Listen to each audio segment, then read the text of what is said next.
ملا ٹائمز میں خوش آمدید۔ قطر پر اسرائیل کا حملہ ہو جانے کے بعد شاید اب عرب دیشوں کو، عرب ملک کے حکمرانوں کو یہ بات سمجھ میں آ جائے گی کہ ایران صحیح تھا، ایران کا موقف صحیح ہے، ایران کا نظریہ صحیح ہے، اور یہ عرب ممالک غلط ہیں، کیونکہ سعودی عرب، قطر، متحدہ عرب امارات اور جتنے گلف کے ممالک ہیں، ان سب نے اپنی دفاعی طاقت پر توجہ مرکوز نہیں کیا، ان سب نے ہتھیار نہیں بنایا۔ پیسہ ہونے کے باوجود، دولت ہونے کے باوجود ان سب نے صرف دوسروں سے ہتھیار خریدا، اپنا ہتھیار نہیں بنایا، دوسروں کو اپنے ہتھیار چلانے کے لیے بلایا، خود اپنے لوگوں کو ہتھیار چلانے کی، ہتھیار کے استعمال کرنے کی ٹریننگ نہیں دی، اور اس کا نتیجہ یہ ہے کہ اب اسرائیل کے ہاتھ ان تک پہنچ چکے ہیں۔ ان دیشوں نے امریکہ کو کروڑوں ڈالر روپیہ دیا ہے، اور ہر سال یہ دیتے ہیں اس لیے کہ امریکہ ان کی سیکورٹی کی ذمہ داری لے گا، امریکہ ان پر کسی اور دیش کو حملہ کرنے کی اجازت نہیں دے گا۔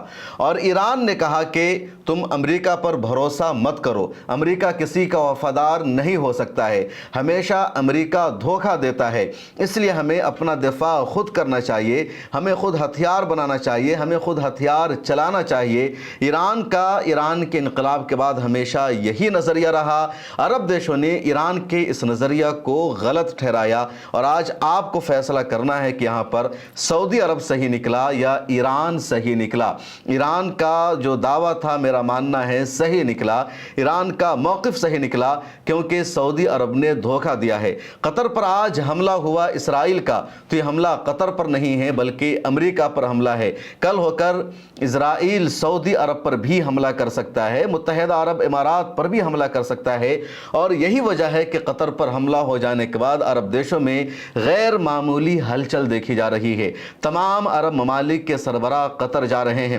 متحدہ عرب امارات کے صدر نے قطر کا دورہ کیا ہے، ولی عہد محمد بن سلمان نے قطر کا دورہ کیا ہے، پاکستان کے پرائم منسٹر نے بھی وہاں کا دورہ کیا ہے، اس کے علاوہ جورڈن، عمان اور بحرین جتنے ممالک ہیں ان سب کے ہیڈ آف اسٹیٹ قطر پہنچ رہے ہیں، میٹنگ کر رہے ہیں۔ اور دوسری طرف اسرائیل ابھی بھی دھمکی دے رہا ہے، اسرائیل معافی نہیں مانگ رہا ہے، اسرائیل اس بات پر افسوس کا اظہار نہیں کر رہا ہے کہ اس نے قطر پر حملہ کر کے انٹرنیشنل لاء کی مخالفت کی ہے، یونائٹڈ نیشن کے اصول کی خلاف ورزی کی ہے، اس نے امریکہ کو دھوکہ دیا ہے، بلکہ اسرائیل ابھی بھی یہی کہہ رہا ہے کہ اسرائیل آگے بھی قطر میں حماس کے دفتر پر حملہ کر سکتا ہے، حماس کے لیڈروں کو نشانہ بنا سکتا ہے۔ بنجامن نتنیاہو نے صاف لفظ میں کہا کہ اب تک حماس کے لیڈرز یہ سمجھتے رہے ہیں کہ وہ اسرائیل کی دسترس سے، اسرائیل کی گرفت اور پہنچ سے باہر ہیں، وہ قطر میں بیٹھے ہوئے ہیں یا کسی اور دیش میں بیٹھے ہوئے ہیں تو محفوظ ہیں،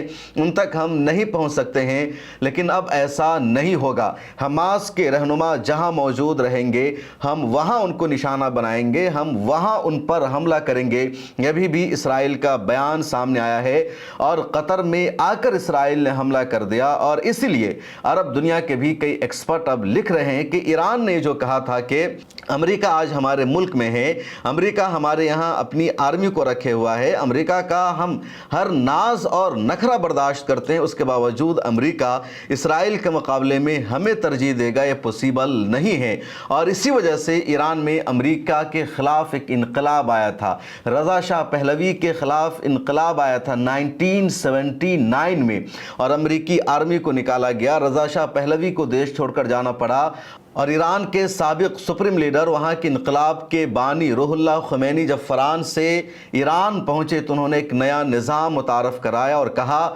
ہمیں اپنا ہتھیار بنانا ہے، ہمیں اپنا میزائل سسٹم بنانا ہے، ہمیں اپنا جہاز بنانا ہے، ہم باہر کے کسی بھی دیش کے ہتھیار پر بھروسہ نہیں کریں گے۔ اور اس کے بعد ایران نے لگاتار اس میں آگے بڑھنے کی کوشش کی، ایران نے انجینئروں کی پوری ٹیم تیار کی، ایران نے دوسرے دیشوں سے مدد بھی لی، لیکن ان سے صرف ایران نے ٹیکنالوجی لیا، ان کا پورا ہتھیار نہیں لیا۔ ایران نے اپنے دیش میں ہی سب کچھ تیار کیا، اور اس کا ایران کو مثبت رزلٹ ملا، ایران کو پوزیٹیو رسپانس ملا۔ اور پچھلے مہینہ یعنی جون میں جب 12 دنوں کی لڑائی ہوئی ایران اور اسرائیل کے بیچ میں، اسرائیل فائٹر پلین سے آ کر ایران پر حملہ کر رہا تھا، ایران کے آسمانوں پر اسرائیل کا قبضہ تھا، اور ایران میزائل سے اسرائیل پر حملہ کر رہا تھا، ایران اپنے میزائلوں کو